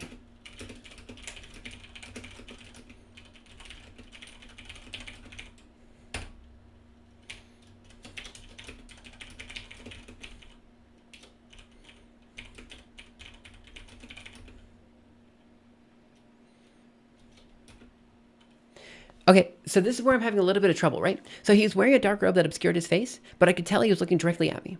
Fine, fair enough. That's okay. But then this is where things are a bit weird. I was going to say we sat there in eerie silence for some period of time, but again, time doesn't exist in this universe, right? Like, she's blinking, and then like this blink is the only metric of time that we have at this point in time.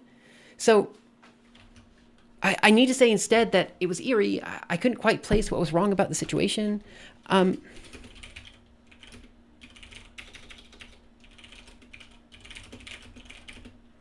couldn't quite figure out what was going on.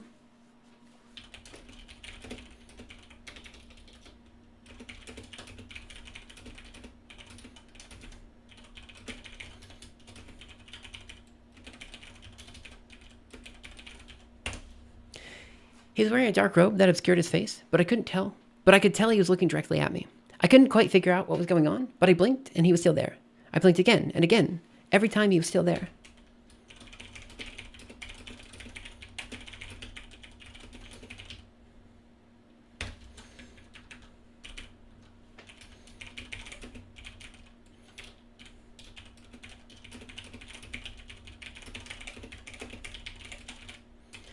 So every blink made me more familiar with my surroundings, right?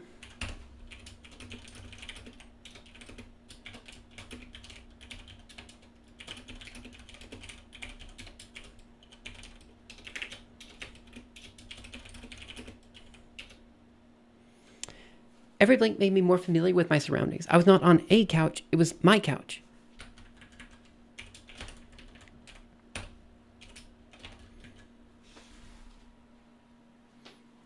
Every blink made me more familiar with my surroundings. I was not on a couch, it was my couch. I was not... Yeah, I could do this, but it's not really...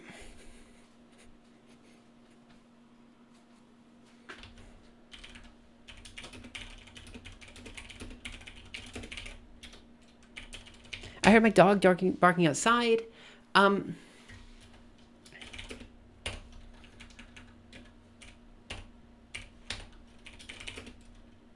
The snowstorm subsided. I could see... There has to be something that is hers that she sees. I saw a copy of my favorite book on the table.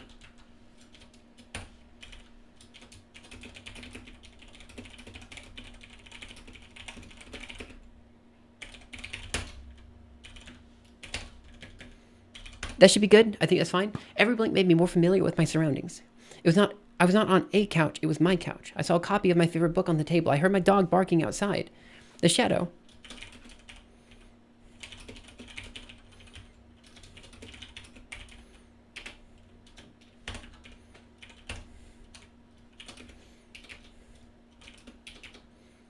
The shadow on the wall. I knew him. Okay, we're getting there. We're getting there. It's okay. So I think we're close to rounding this out, right? I just have to figure out how the devil is going to explain this.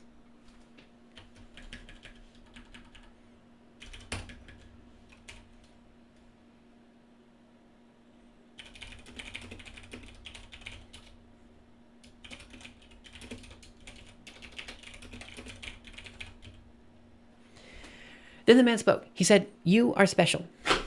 Oops. He said, "You are special. Don't know why. I don't know how. But you are special."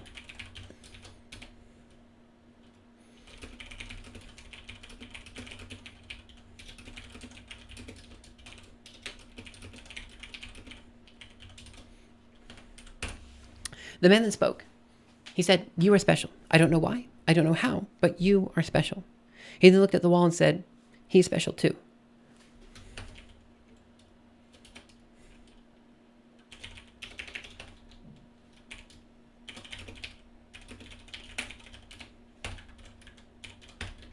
The man continued. So he has to explain that the people here are not... The people here are not real. No, how do I put this? Like, they don't have thoughts, they don't have feelings, they don't have expressions, and yet the main character does. And not only does the main character have thoughts, feelings, and expressions, but they have the ability to uniquely communicate with someone on the other side, which does not normally happen. And so we have to say something about this. I can't quite figure out how to piece this together, but there's something here. The man continued. The man then spoke. He said, "You are special. I don't know why, I don't know how, but you are special." He then looked at the wall and said, "He's special too." The man continued. "People here are not real." No, that doesn't work. I've been here a long time.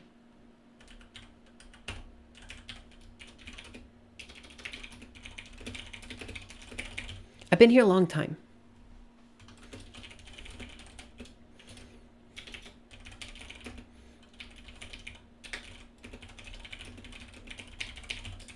I've been here a long time, longer than anyone, including myself, can remember.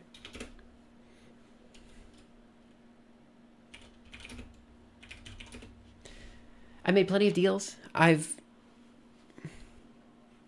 No, there has to be something special. What is the special thing about this particular relationship? It's that the guy has consistently made a deal with the devil over and over and over again. They've made a deal with the devil, and they've won the deal again and again and again. And in that process, they have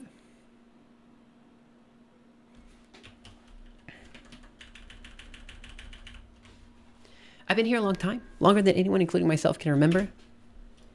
There has never been a pair like you who have consistently found themselves wandering alone. So I've been here a long time, longer than anyone, including myself, can remember. Has never been a pair like you who've consistently found themselves wandering alone. Wandering alone together? Eh.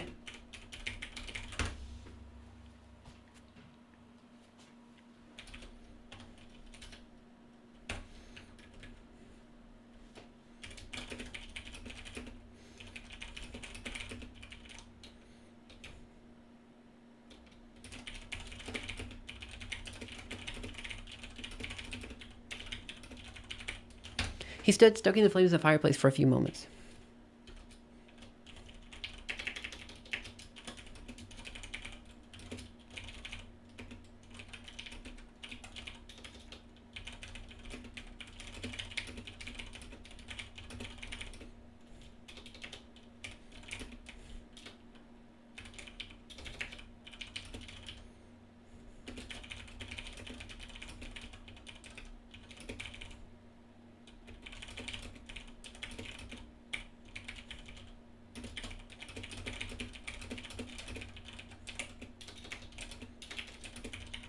Okay, maybe something like this. So he stood, stoking the flames in the fireplace for a few moments.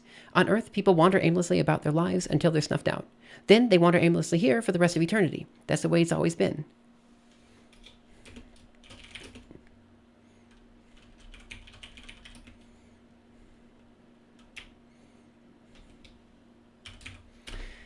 Okay, I'm having some problem with the narration here, but I think we got it. So the idea then is that the person, there has to be some physical thing that the person has done.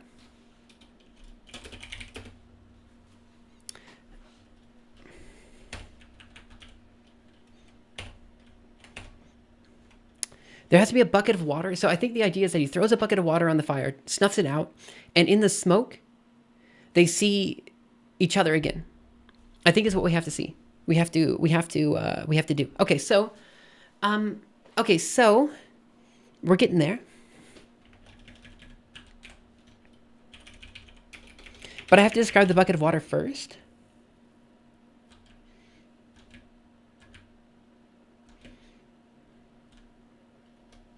Up here.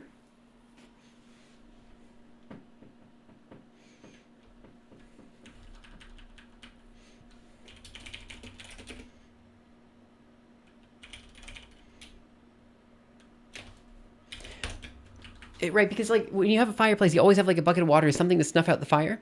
I don't know how many people have fireplaces, but like it's common to have that. One second.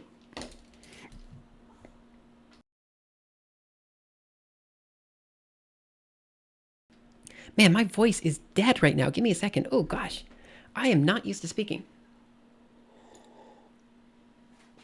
I'm not used to speaking for this long about random stuff, but that's okay. It's actually been a really good stream. I'm really appreciative of like anyone who's here and like listening and chatting and all that kind of stuff. It's been a really, really good stream. I really appreciate it.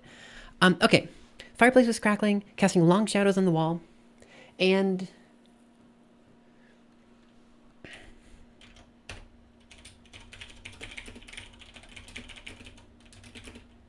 there was a large bucket.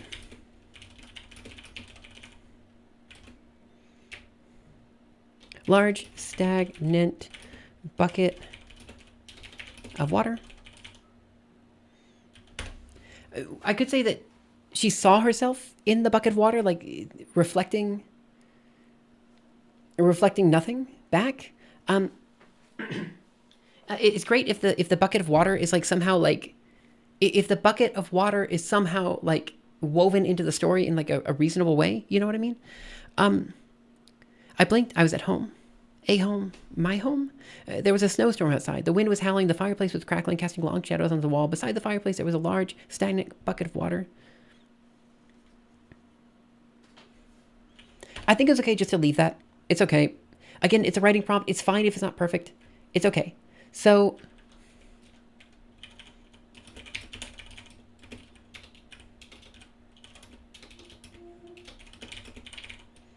He then threw the water onto the fire, filling the room with smoke and steam. Suddenly, next to me was another person. One I knew.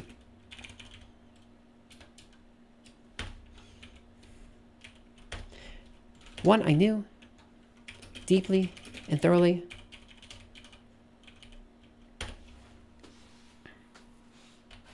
Suddenly, next to me was another person. One I knew deeply and thoroughly. Someone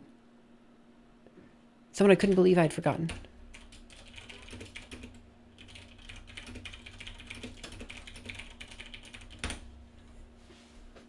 He then threw the water onto the fire.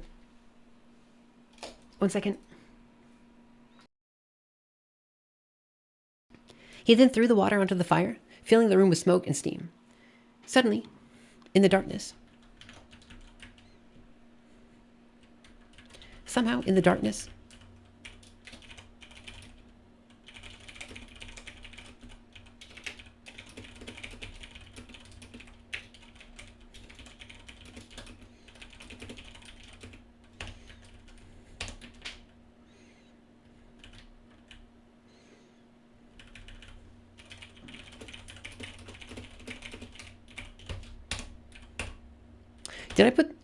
Did I put the devil on the couch or the chair? The devil should be on the chair.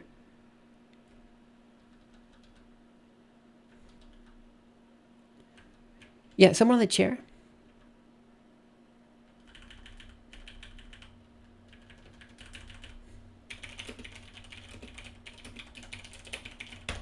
There we go. So the devil's on the chair, the lover's on the couch. There we go. Somehow, though everything else in the world was obscured, I saw a person sitting next to me on the couch. One I knew deeply and thoroughly, someone I couldn't believe I had forgotten.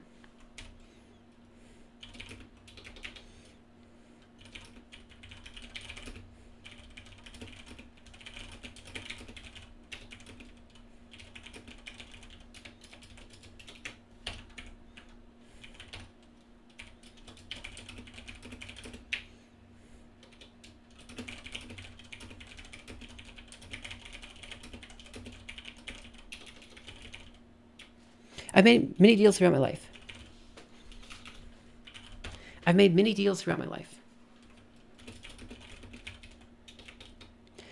So the deal with the devil is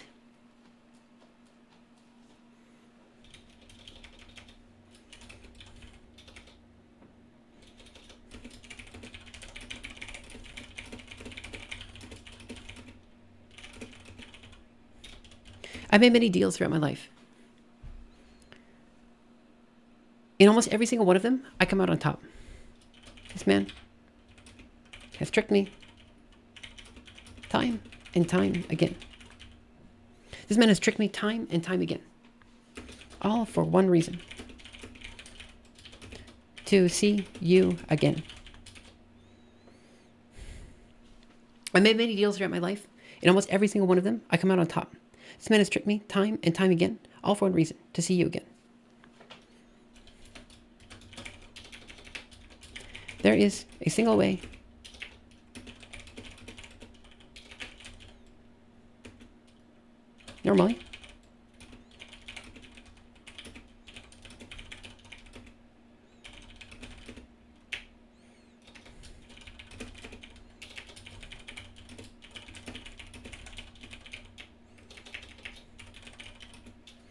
normally people can't pass between hell and earth.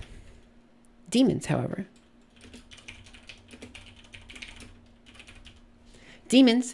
can. So, there is a single way to do this. Normally, people can't pass between hell and earth. Demons, however, can. I will promote you.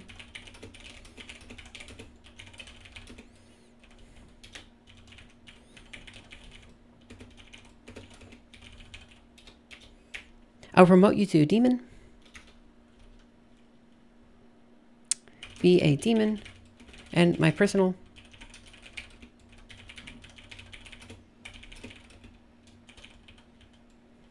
There's a single way to do this. Normally people can't pass between hell and earth. Demons, however, can.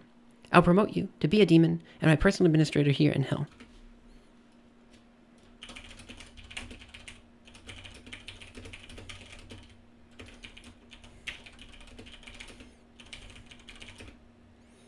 This will allow the two of you to see each other whenever you want.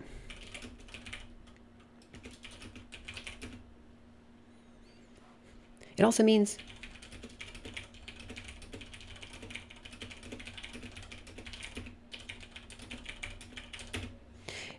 I'll no longer need to make any more deals with this thing.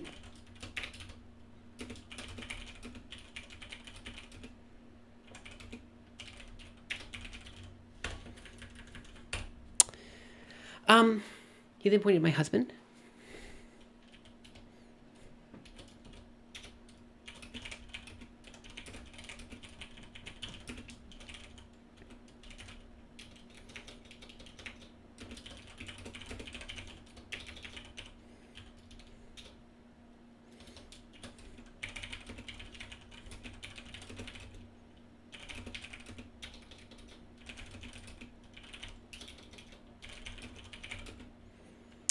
I then blinked again, and the man was gone.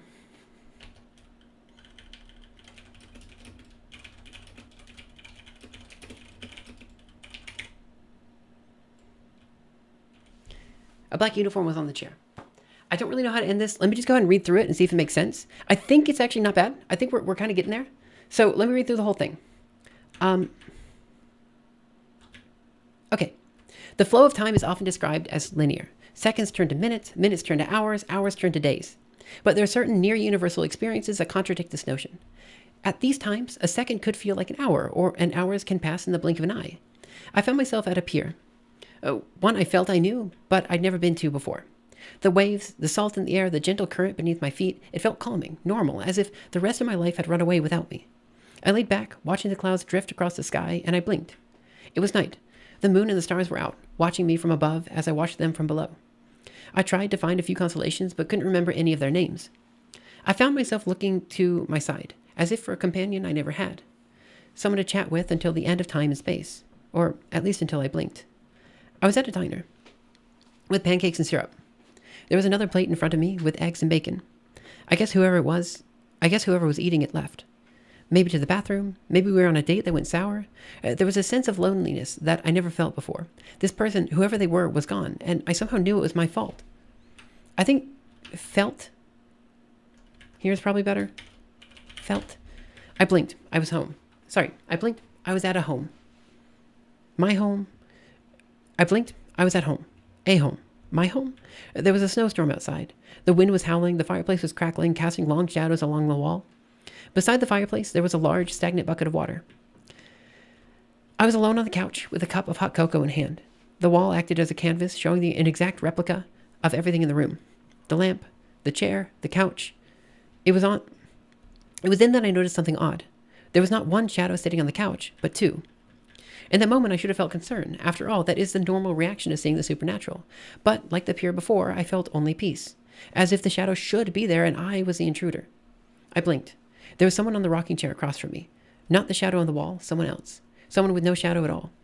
He was wearing a dark robe that obscured his face, but I could tell he was looking directly at me. I couldn't quite figure out what was going on, but I blinked and he was still there. I blinked again and again. Every time he was still there, staring at me. Every blink made me feel more familiar with my surroundings. I was not on a couch, it was my couch. I saw a copy of my favorite book on the table. I heard my dog barking outside. There was the shadow on the wall. I knew him. Then the man spoke. He said, "You're special. I don't know why, I don't know how, but you're special." He then looked to the wall and said, "He's special too." The man continued, "I've been here a long time, longer than anyone, including myself, can remember. Has never been a pair like you, who have consistently found themselves wandering alone together." He stood, stoking the flames in the fireplace for a few moments. On Earth, people wander aimlessly about their lives until they're snuffed out. Then they wander aimlessly here for the rest of eternity. That's the way it's always been. He then threw the water onto the fire, filling the room with smoke and steam. Somehow, though everything else in the world was obscured, that's fine. I saw a person sitting next to me on the couch. One I knew deeply and thoroughly. Someone I couldn't believe I had forgotten. We immediately hugged one another, and the man spoke again. As the man spoke again, I've made many deals throughout my life. In almost every single one of them, I come out on top. This man has tricked me time and time again. This thing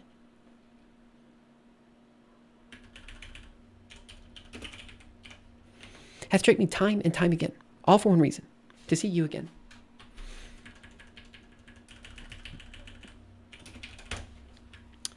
There's a single way to do this. Normally people cannot pass between hell and earth. Demons, however, can. I will promote you to be a demon, and my personal administrator here in hell. This will allow the two of you to see each other whenever you want. It also means I will no longer need to make any more deals with this thing. He then pointed to my husband. I'll see you tomorrow. Don't be late. I then blinked again, and the man was gone. A black uniform was on the chair. The two of us. So I have to finish this off like the two of us were together. The two of us, I don't know, like, I have to, I don't want to end like a black uniform was on the chair. And then maybe my husband and I sat in silence.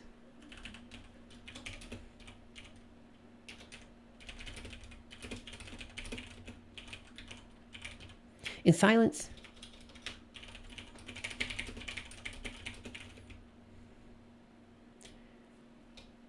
Sat in peace for the first time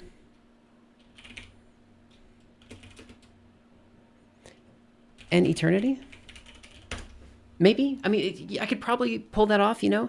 I then blinked again and the man was gone. A black uniform was on the chair. My husband and I sat in peace for the first time in an eternity. In what felt like an eternity.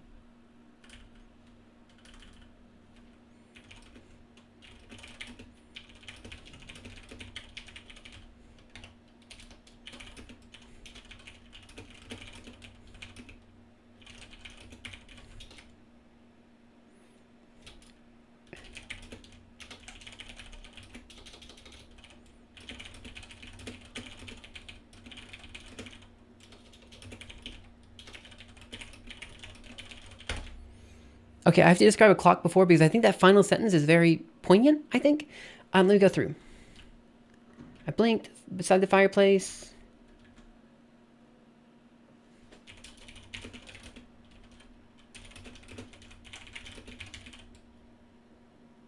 There's also an unmoving clock.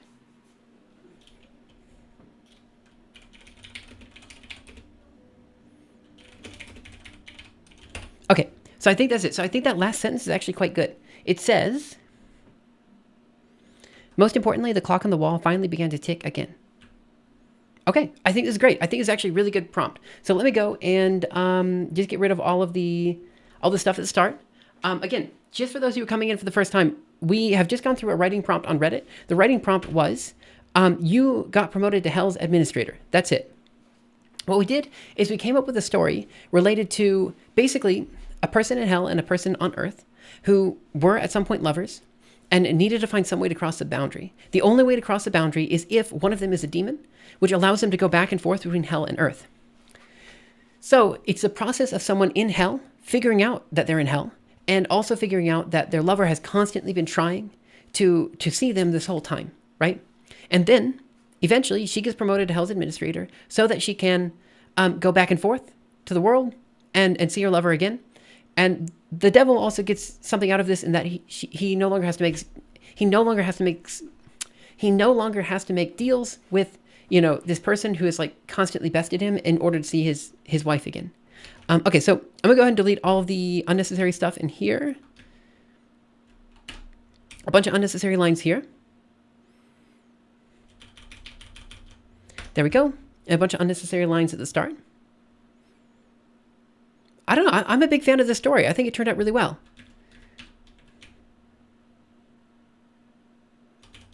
Okay. Then what am I going to do? I need to do a quick A spell on this.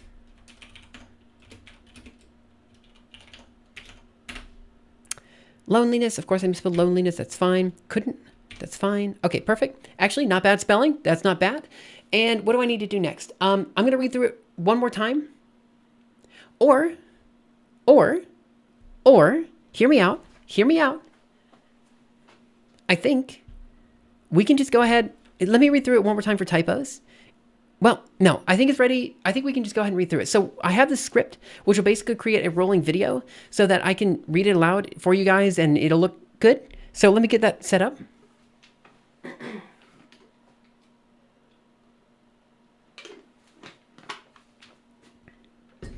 Okay, 1 second. Yeah, I quite like this. Let me go down. Okay, I think we're good to go. So I'm going to open up a new terminal over here really quick. Oops, there. CD projects, scriptlings, CD scripts, ls here, and I want to run convert to video. And what I'm going to do is back into source content, 2025. No, where is it? So where am I? PWD. Oh, source 2025, March, and then 30.md. Give this a second to run. Should be okay. Okay, now we got our video ready to go. Ah, this is exciting. This is exciting, guys. I'm so excited. Let's go.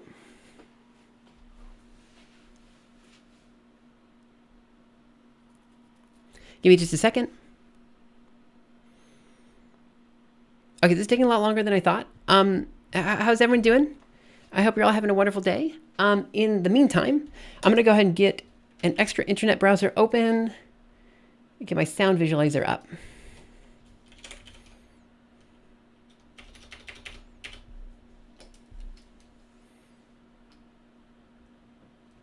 One second.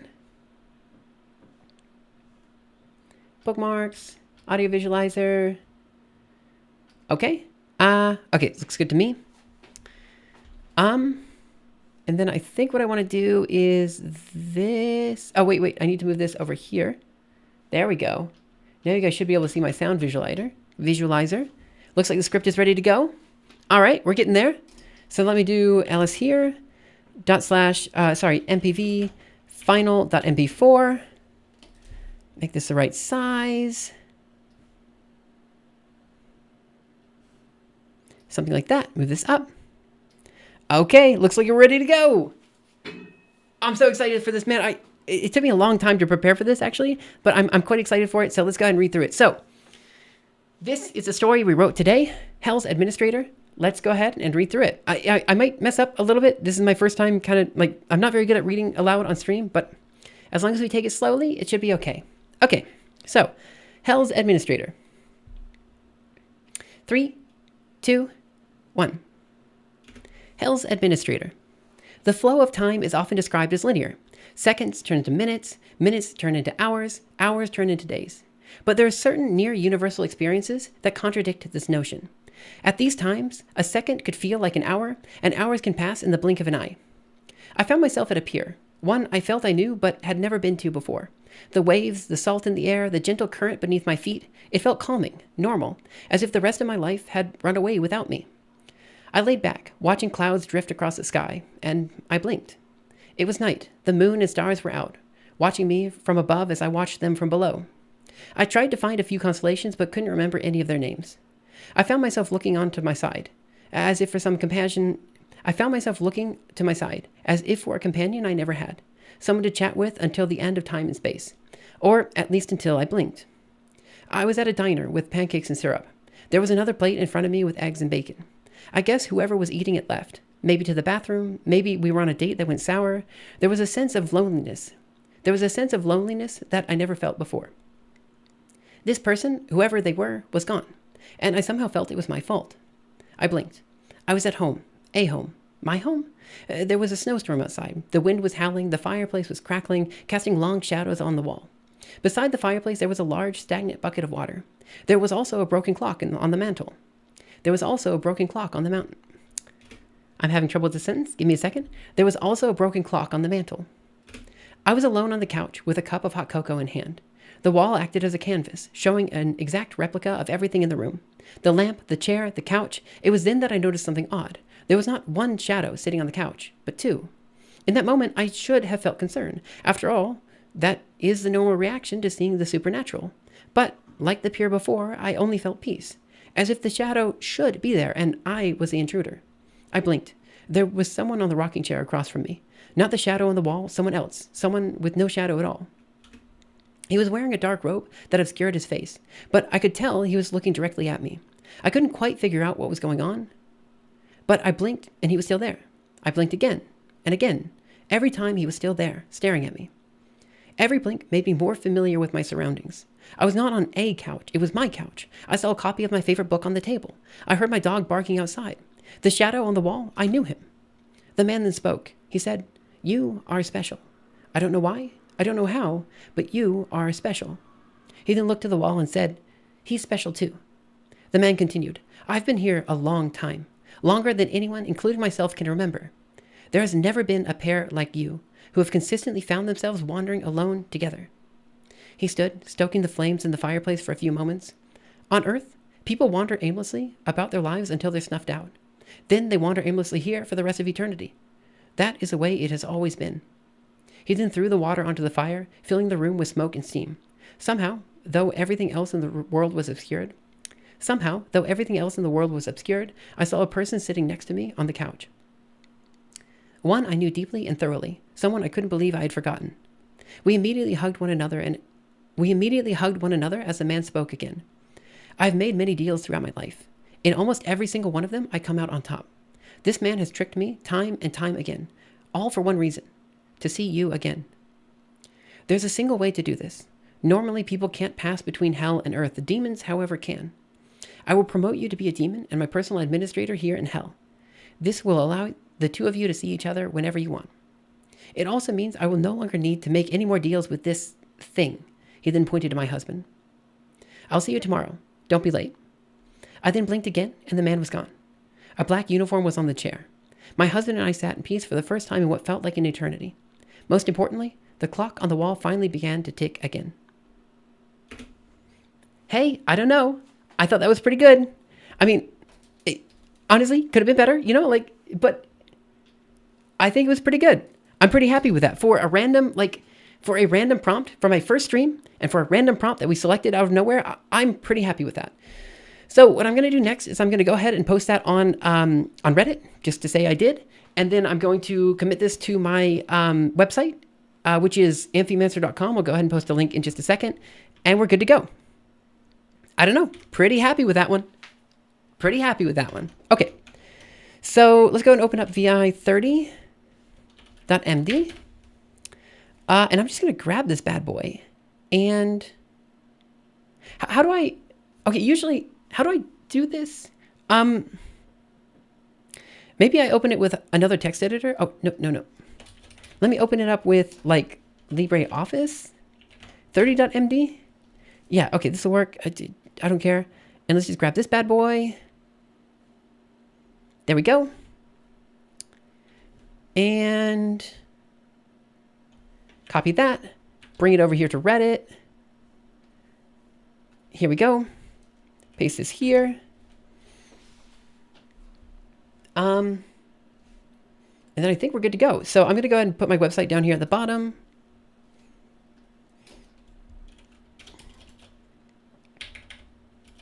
https www.amphimancer.com. Let me just double check to make sure this link works.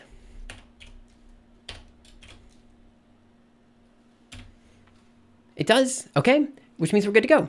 I'm going to go ahead and post that now. I hope it works okay. I hope people like it. And, oh, okay, I need to modify this really quick. Edit. And take the title off. Okay, now let's update the website. All right, let's go update the website, and then we'll be done for today. Again, if you guys have any questions, comments, concerns, ideas, anything like that, feel free to let me know, and I will totally address it as soon as I see it in chat. For now, let's do a quick ls, go into vi source, make.jl. In fact, let me just do it over here.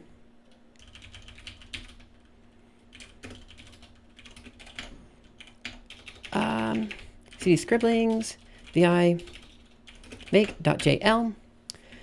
And we want to do 2025 And we got to put our thing in there. So let's do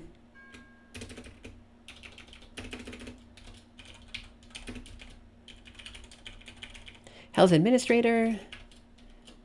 Looks like this. And then it has to be in, I guess, 2025 30.md. Oh, March.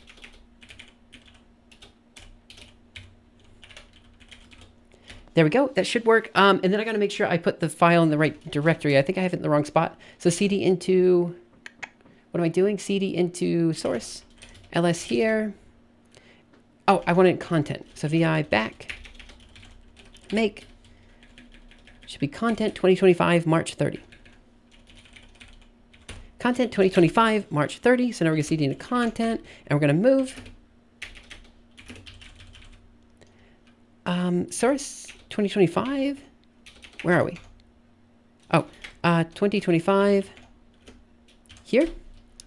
And let's do git add 2025 March 30. There we go. CD backup directory, and let's do a quick check, make sure it works. Julia -- project make.jl. And once this is built, we should be able to take a look at it on the website. We should be good for the day. Again, if you guys have any comments, questions, ideas, anything like that, feel free to let me know. And I'll totally address it as soon as I see it in chat. I think we are basically rounding it out for today. Look, I'm really happy with that prompt. I think it turned out really well. So we should have Hell's Administrator, index.html. This looks great to me. We have the site. So let me go ahead and push that. By the way, you can use the XSEI command with B to pipe files to and from the clipboard. I didn't know that. I don't even know what the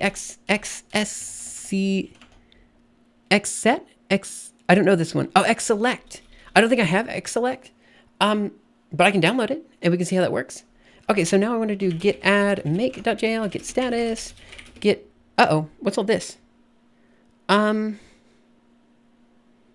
see. Okay, let me go into vi.gitignore and let me do star.back, star.pdf, star.png, git status, and mp4. Right, quit, git status again, git add.gitignore. Okay, I'm really happy with that story. I think it turned out really well. So let's do git checkout -b, and let's do March. I could just push it directly. Who cares? So git status, git add, git commit -m, adding March 30 story, git push origin main. Perfect. Okay, that's it for now. Thank you guys so much for coming in. Have a wonderful day, night, afternoon, morning, evening, whatever time it happens to be your time. Look, I really do appreciate everyone coming in. In fact, we had way more people here than I thought. Like I said at the start of stream, like when you start streaming, you basically get used to streaming to nobody for the start. And that's just how it is for the first month or two. We had 5 people here. That's crazy. I mean, that's actually really, really good. I'm really excited for that. And I think the story turned out really well. I think the format makes a lot of sense. I think maybe next time what I'll do is I'll spend a little bit less time going through prompts. Maybe I'll look at the prompts before stream and then just kind of go through my thoughts on stream. We'll figure that out. But ultimately, I'm really happy with how this stream went, and I think I want to do more of them. So if you guys like this type of content, let me know. Again, it's on YouTube. It's also on Twitch. And I'm going to put an edited video, hopefully on YouTube as well. We'll see. I'm really not quite happy with how my voice is today. It's quite, not great, but that's okay. With time, I'll work through it and we'll figure it out. But that's it. Thank you guys so much for coming in, and I'll see you next time. Bye, guys. Oh, I have to leave on YouTube first. YouTube and stream. Bye-bye, YouTube. Okay, now I can say bye-bye to Twitch. Bye-bye, Twitch. Have a good day. Bye-bye.